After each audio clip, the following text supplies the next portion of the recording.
Well, anyway, I learned the answer to the question, what does a doctor do when a doctor needs a doctor?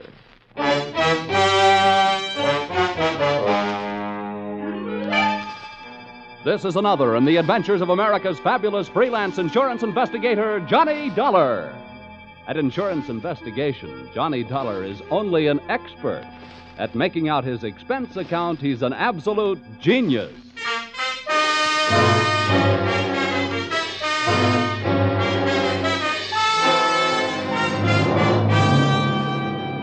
Expense accounts submitted by Special Investigator Johnny Dollar to American Volunteer Liability Insurance Company, Hartford, Connecticut.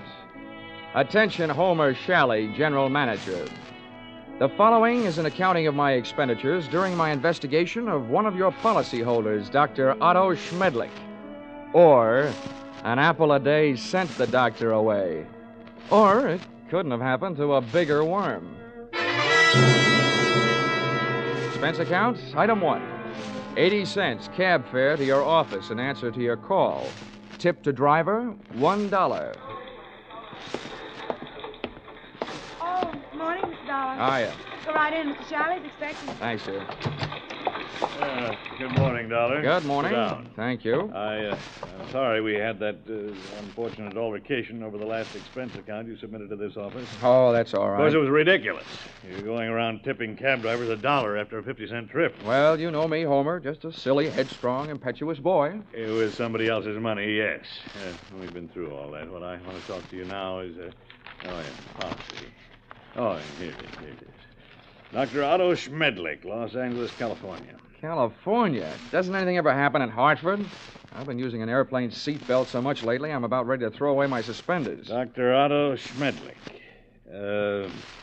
I suppose you're familiar with the existence of that type of insurance policy which protects doctors against charges of malpractice. Yeah, I've heard of them. Well, we had the rare misfortune of issuing such a policy to this quack Schmedlich.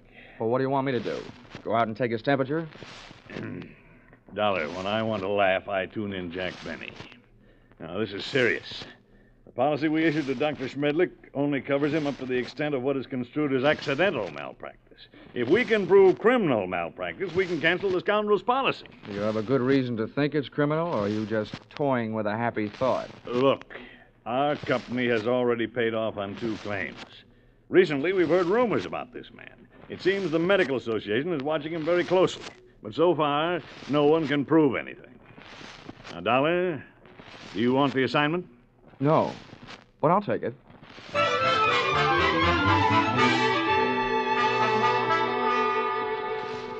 Expense account, item 2, $194.04. Airfare, Hartford to Los Angeles. Item 3, $4.50. Cab fare, Los Angeles Airport to the Sun Tower Medical Specialist Building, which I first spotted looming through the smog on Wilshire Boulevard, high in the high-rent district of the City Beautiful. Item 4, 55 cents, 11 nickels. Spent telephoning the Schmedlich office at 15-minute intervals until I at last found the doctor not in. In California, the doctors really specialize. And the buildings they work in sometimes really make the most of it, as I found out in the elevator going up. Second floor, eye, ear, nose, and throat. Doctors Care, Kreider, Whitetis, and Osterban. Pardon me.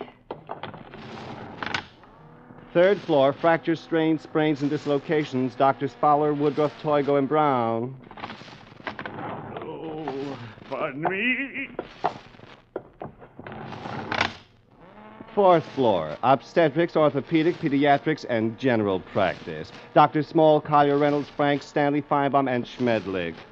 Would all these medical terms you just tossed off by any chance mean that we have now arrived in the land of the mechanized stork? To put it crudely, yes. Thank you, Jack Armstrong.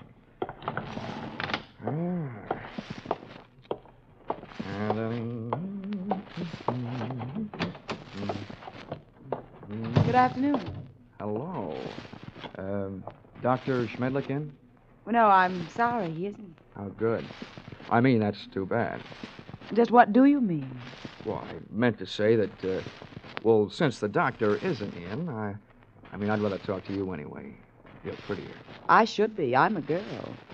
Now, is there something I can help you with? Yes, as a matter of fact, you can. I have a sort of empty feeling around my heart. What would you prescribe? Bicarbonate of soda. Is that all? Touche.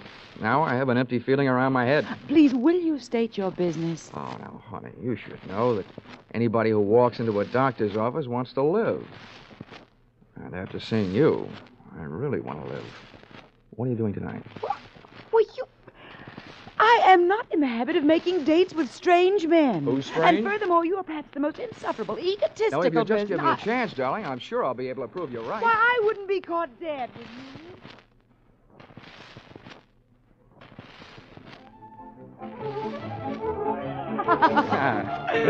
Oh, Johnny, you ain't. You like that, huh? This is the first time I've ever tasted champagne. Good old champagne. The rich people's 7-Up. Well, here's to us. To us. Doreen, I feel like talking. Well, thanks for putting me on guard. Listening to you can do strange things to a girl. I want you to know more about me. I'm an insurance man. I didn't go up to your office hoping to see the doctor. I wanted to see his nurse. You. Why, Johnny Dollar, if you try to sell me... Oh, hey, now, wait a minute. Hear me out. You can probably guess it's getting pretty tough trying to sell insurance these days. More than anything else, a guy needs a new angle, and I've got one.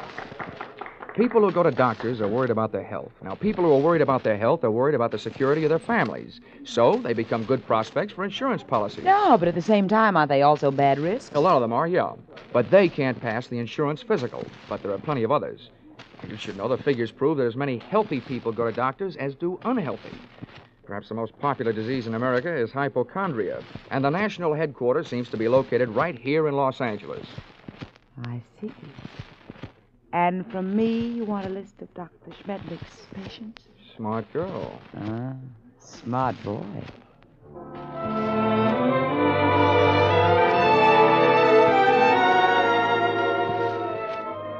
Expense account, item 5, $1.40. Cab fare to Doreen's apartment, where I told the driver to wait.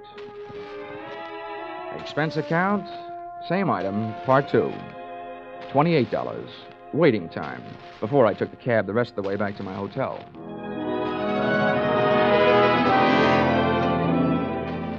Expense account, item 6.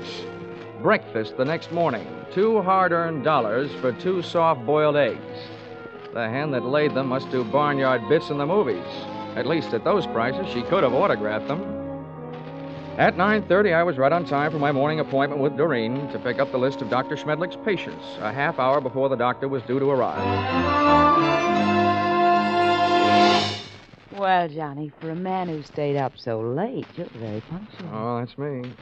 The early worm who so often gets the bird. You got a copy of the list?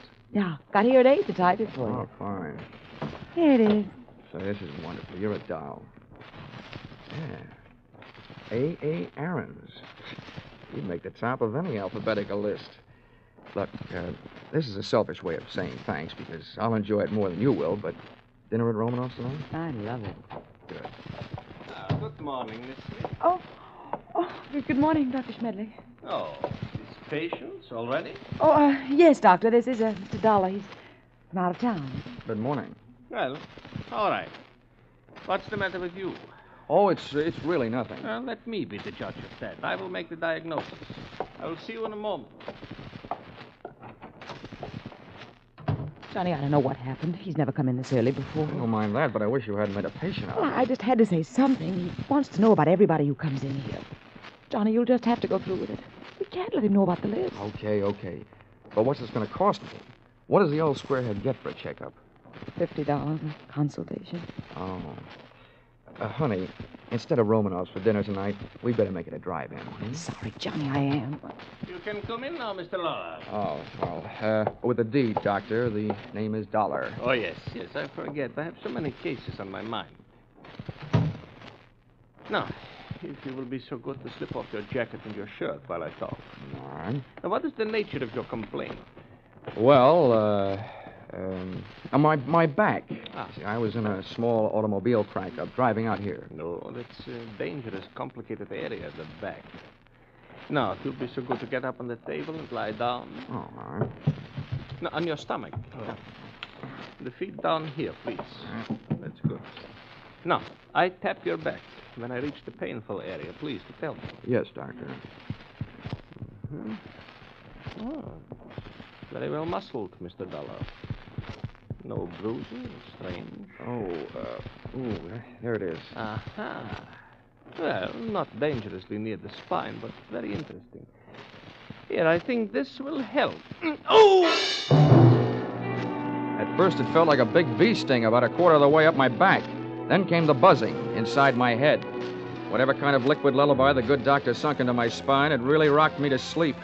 I had time to move my head and watch Schmedlich put down the hypodermic, walk across the room to my coat, and take from it the list of his patients, plus my wallet containing my identification. But I didn't give it a second thought. I didn't have time to. For me, the lights went out.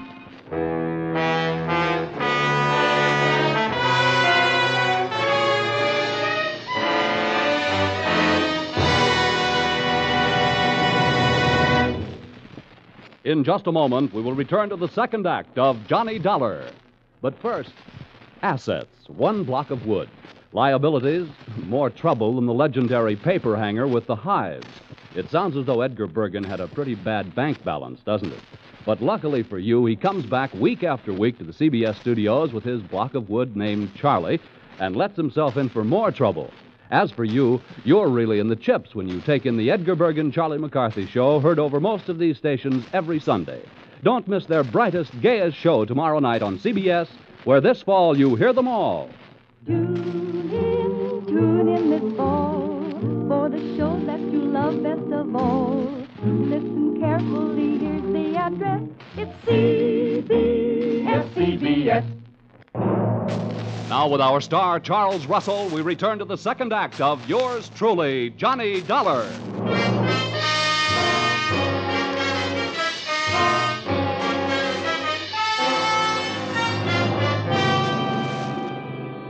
In my racket, sleeping on the job isn't always fun, and this was one of those times. Waking up from Dr. Schmedlich's slumber treatment for nosy people carried with it a dark brown taste in the mouth, thickness of the tongue, and big bells ringing in your steeple. I was scoring on all those counts when I rolled open my eyelids, which fought me all the way. I sat up and found myself on a hard canvas cot in a bare room with soft walls. They were padded. The window wasn't much. What there was of it was barred. So was a tiny opening in the upholstered door. At first, I thought I was going crazy. Then I realized I was in the kind of place where they put people they think have already joined the ranks of the enchanted. It took me only 10 years to make it over to the door before I looked out through the small slit. Hey! Hey, come here, someone! Hey, room service! All right, wait a minute. I'm coming. Hold up your voices. Now listen, mister. The first thing you learn in here is we don't like noise. Makes the other patients nervous. Okay. Where am I? Who are you? I'm your nurse. Oh, sorry I didn't recognize you. I thought nurses were supposed to wear little caps. I got a little cap, but I don't wear it indoors. Hey, listen, you. Don't go making fun of me or you'll be sorry, see? I'm sorry now. How'd I get in here anyway? Well, all I know is this place is for your own good. They say outside you're dangerous. You can depend on it. If I ever get out, I will be. What'd you say? Nothing. You're one of them, all right, talking to yourself. What's your name? Well, it's none of your business, but I'll tell you. I don't like people calling me hey you, so I'll tell you. My name is Foggy. Okay, Foggy. Listen, all I want is a chance to talk to somebody who's in charge. How about it? That's easy. When your time comes, the boss will be here without no asking. You get one visit from the boss every day, just like all the others. When'll that be? Just before supper. So why don't you go back to sleep? That won't be for 4 more hours. Oh, dandy. Who is this boss? What's his name? The boss is not a he. It is a she. And her name is Dr. Doreen Smith. I had 4 hours to think up different ways of calling myself a sucker. At the end of hour number 1, I ran out of fingernails. At the end of hour number 2, I ran out of patience. And the other 2, I spent devising torturous new ways of getting even with a combination that shanghaied me into that fancy four-walled straitjacket. They had left me only one move to make. That was out. I figured that if the winsome Dr. Doreen Smith paid me a visit, she'd come with her body well guarded, probably by the charming, bemuscled behemoth, Nurse Forgy, who, from what I saw of him through that slit in the door, was no Florence Nightingale, believe me. For him, I needed a club. I didn't have much to work with. The iron and canvas cot was heavily bolted to the floor, as was the only other piece of furniture in the room, a small but sturdy table. Took off one of my shoes, ripped the heel off in an angle of the cot, and looked lovingly at the shiny little nail points gleaming back at me from the solid piece of leather in the palm of my hand. I put it to work, ripping a 4-foot square of canvas out of the cot. Then I put both of my shoes into the center of the square, picked up the corners, tied them together close to the weight, gave it a heft, feeling that I now had at least the start of a weapon. Hey, you! Here we are. Oh, I suppose you think that's good news. He's safe, Dr. Smith. He's still groggy from that throw. Don't trust him. Grab his arms when you go in and hold on. Now go ahead, I'll follow.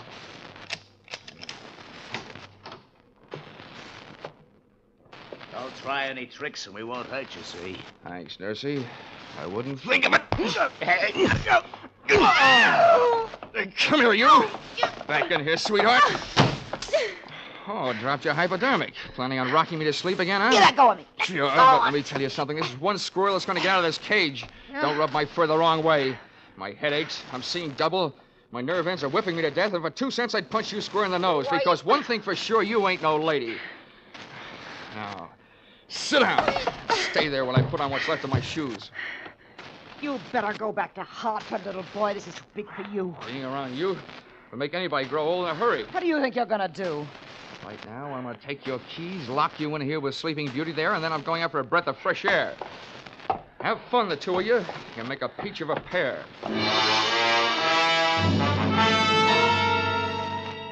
I stumbled through the rest of the building, which turned out to be nothing more than a country house. There were no other rooms like the one I had just vacated. For that matter, there were no other so-called patients. It could have been a place maintained for the purpose of making people talk, or keeping them from talking. There was no telephone. I couldn't call out, but neither could anybody call in to find out that something was going wrong. This little crime crib was apparently located well out in the country. That meant that Dr. Doreen Smith had arrived in a car, which I commandeered and drove to the nearest filling station. No longer having in my possession that list of Schmedlich's patients, I flipped through my memory and came up with a single name I had noted in his office, A.A. Aaron.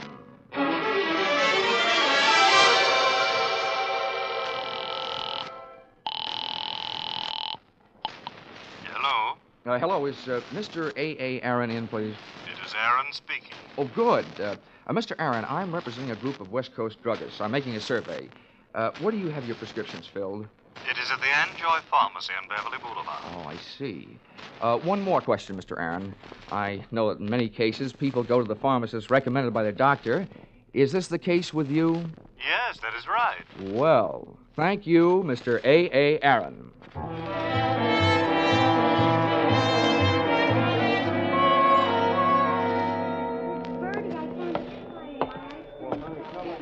Pardon me, Mr. Anjoy. The clerk up front told me where I could find you. My name is Dollar. I'd like to have a word with you if you have the time. On the basis of ethics, the state of California should have picked up the gentleman's pharmaceutical license and issued him a barber's permit. Mr. Anjoy loved to talk. From the few thousand words he threw at me during the ensuing half hour, I managed to sift the following information. Dr. Schmedlich's prescriptions were usually refillable, dangerous, and habit-forming. I also managed to memorize the names of a few of his patients from the narcotics book.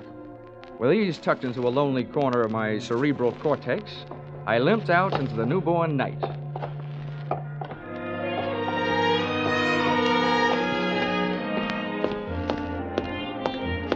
Expense account item 7, 50 cents, having the missing heel on my shoe replaced by late working cobbler. Checking the owners of the first 4 names drew me nothing but blanks. The 5th drew me closer. Come on in. Her name was Millicent Royal. She was the kind of girl whose family takes up a full page in the Blue Book, and whose personal habits take up full pages on police blotters. Well, don't just stand there. Come in. Thank you. Sit down. Miss Royal, I'm going to be honest with you. I'm an insurance investigator. I don't want any. You don't understand. I said investigator, not salesman. I want to get a line on a doctor. Otto Schmedlich. You recognize the name? I might, but I'm not sure it's any of your business. Look, little lady, let's quit sparring. I've tailed friend Schmedlich this far, and now I want some information. What have you got?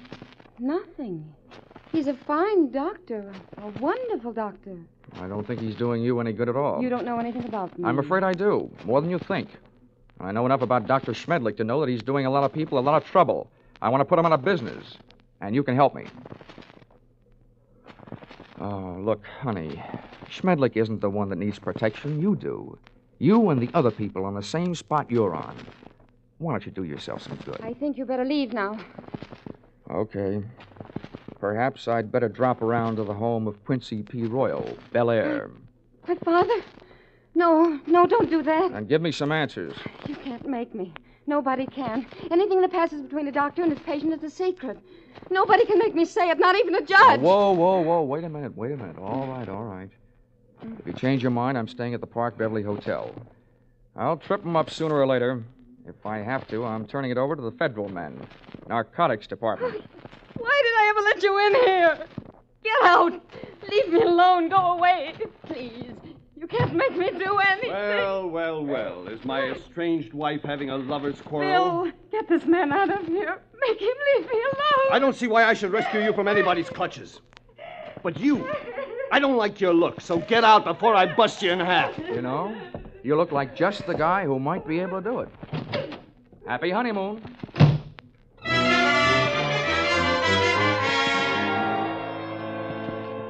My hangover from Dr. Schmedlich's health cure hit me again as I hit the street. What I needed was a hot shower and a cold drink. After the water hit me in the face, and a trifle of the same hit the scotch in my glass, I sat down in the big easy chair in my room, posing for a picture. Johnny Dollar, lonesomest man in town. I was mixed up in something mighty big and mighty wrong, but something I couldn't as yet put a finger on. Up until then, I had to go on with ability, experience, instinct, all unacceptable to the police as evidence. I asked myself why I hadn't called the law and told them about my party with the lady doctor and the man nurse. Then I answered myself that if I did, I'd probably be the one charged with assault, battery, and whatever else they wanted to trump up. Again, it would only be my word against that of an established medical man and his doctor-type nurse. So I decided to leave Doreen and her monster-type nurse where they were until I could turn them over to the cops. 4 drinks later, I was beginning to realize that those kind of troubles don't drown easily. And then the phone rang. Yeah? Mr. Dollar? Yes, this is Dollar. This is Millicent Royal. I want you to come over right away. Right away. Wait a minute. What's the matter? I changed my mind. I'll tell you everything. Anything you want to know. Oh, listen, Millicent, take the advice of an old hand at this sort of thing. If you want to help, tell me now, over the phone. No. You can't trust telephones. Somebody's always listening. Oh, listen to me. It never fails, Miss Royal. You're playing around with the kind of suspense they like to put into movie scripts. The dame calls with some hot information she's afraid to spill over the phone. Then when the investigator gets there, she's dead. Hurry. Goodbye.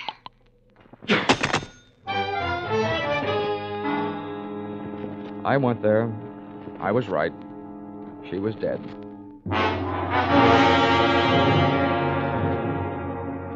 That gave me 2 people to go looking for. I didn't know where her estranged husband Bill lived, so I went to work on the doctor. His all-night telephone exchange gave me the information that he had called in just before leaving the hospital on his way to the office and could be reached there in 20 minutes. I was apparently closer than he was, so I walked over to the building and up to the 4th floor. There were lights on in the Schmedlich office, so I walked in. What do you want? I came here to see the doctor, Bill, but I was going to get around to you eventually. I just came from your wife's apartment. So did I. That's what I mean. You've got some talking to do. I know who you are, but don't go getting any ideas. I didn't kill her. I loved her. It didn't sound like love when I met you in the apartment. We made up right after you left. I went out to get her something from the drugstore. When I came back, she was dead. That's what I'm doing here. I'm waiting here to kill the man who did it. How do you know it was Schmedlich? Because after you left her apartment, she called the doctor and told him if he didn't stop shaking her down, she was going to tell you the whole story. And he threatened her, and she called me. What was the grounds for blackmail? Narcotics? That's right. He got her started on it during a long illness she had. After she was well but still needed the drug, he told her he'd see that her family heard about it. She didn't pay him off. Nice guy. He wrecked us, wrecked our marriage, made a victim of her. And she wasn't the only one. There were others. He made drug addicts out of them and then threatened to blackmail them if they didn't pay off. Can you prove all this? I can't prove it. Nobody can. The cops, the medical association, they've tried. But Schmedlich is clever. Too clever. When I blast that monster out of the world, I'll be curing it of a big sickness. Now, hey, take it easy. Look, I know how you feel, but you haven't got the right answer. Why don't you let me take over? Stay out of it, Dollar. I never belonged to any Boy Scout troops. I'm not joining now. You know what they say, an apple a day? Well, I've got one here for the doctor. You see this? It's left over from Guadalcanal. I sure do see it. A pineapple. Army type. Hand grenade. Well, I'm gonna feed it to him. Oh, Bill, now look, I know you're upset, but don't forget, those things were designed to take care of more than one man. Have you thought of that? I've thought about it a lot, and it still all adds up. I haven't got a thing left to live for. Hey. That's him. Bill, you're off your rocker. Don't do it. Give me that thing. Shut up. Stand away. What is this? What are you two doing here? Come and get it, Schmedlich! A bomb! Before the grenade could explode, I did. With one foot, I kicked Bill mightily in the shin bone. With a pin pulled, I only had about 5 seconds. I took 2 steps, and with the other foot, I kicked the grenade out to the corridor, then I hit the floor.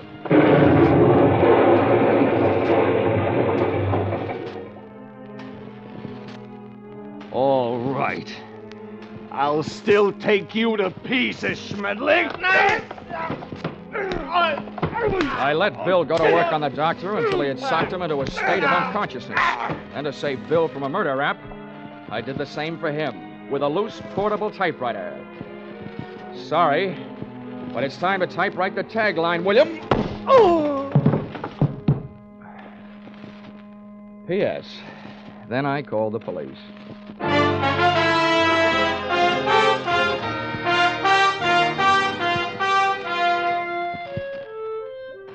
Expense account, item 8.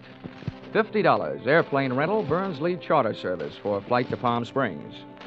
Item 9, $62. Dinner at the Dunes, party of 3. Included in said party, me and Haig and Haig. Expense account, item 9, airfare Palm Springs to Los Angeles to Hartford, $244.04. Expense account, total, $1,211.69. All that for getting rid of a doctor. And if you react the same way you reacted to my last expense account, it'll probably mean that you will be needing a doctor. Signed, yours, truly, Johnny Dollar.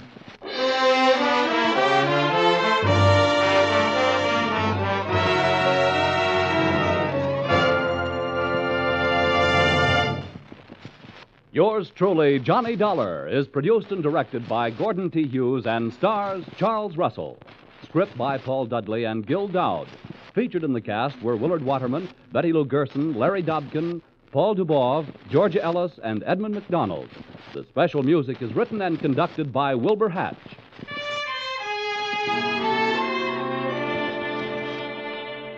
Be sure to be with us next week when another unusual expense account is handed in by... Yours truly, Johnny Dollar.